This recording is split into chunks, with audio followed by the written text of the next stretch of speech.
Magandang araw mga ka-noodles! Bago natin umpisahan ang ating video, ay iniimbitahan ko kayo na i-click ang aking subscribe button at i-hit ang notification bell para lagi kang updated sa ating mga video. Mahigit 135 na Chinese vessel ang namataan sa Julian Pellic Reef.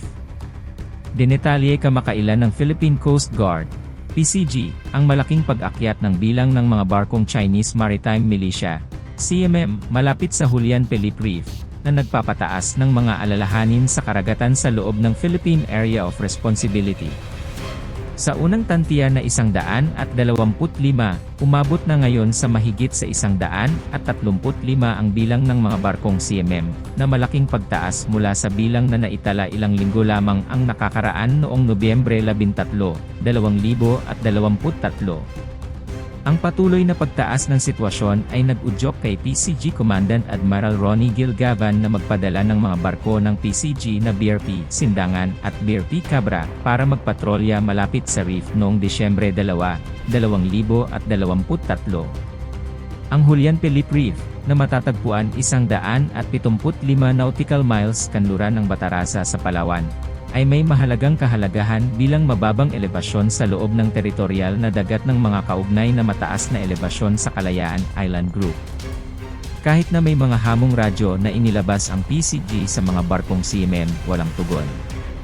Ang mga barkong ito, na ngayon ay higit sa 135 na bilang, ay nakapangalat sa buong Julian Pellic Reef, nagpapataas ng mga alalahanin tungkol sa kanilang layunin at aksyon sa rehiyon, ayon sa kumpirmasyon ng pahayag ng PCG.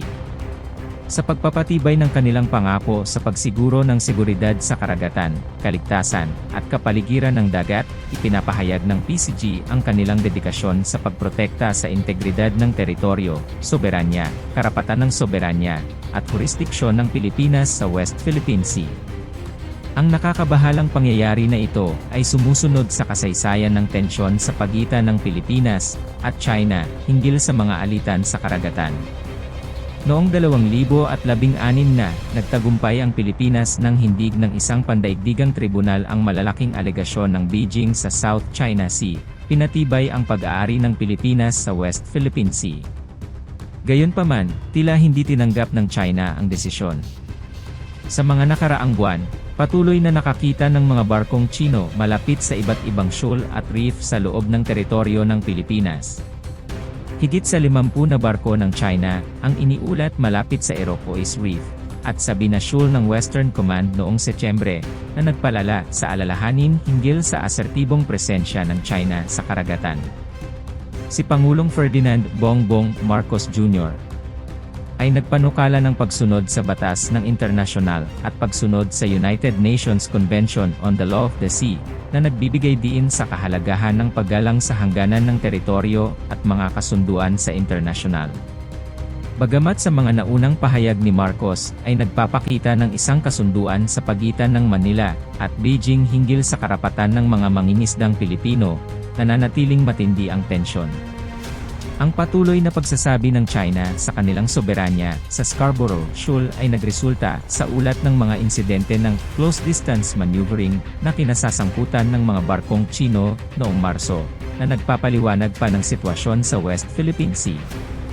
Sa paglalakbay ng banggaan sa karagatan malapit sa Julian Pellic Reef, mahalaga ang diplomasya at internasyonal na kooperasyon sa pagpapababa ng tensyon at pagpapanatili ng batas sa rehiyon.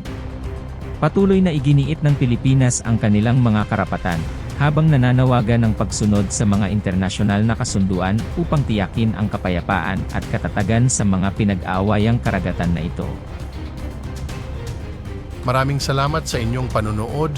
Kung nagustuhan nyo ang aking video, pakiclick ang like and share button, at kung hindi ka pa nakasubscribe, ay i-click mo na rin ang subscribe button at ang ating notification bell para lagi kang updated sa aking mga upload.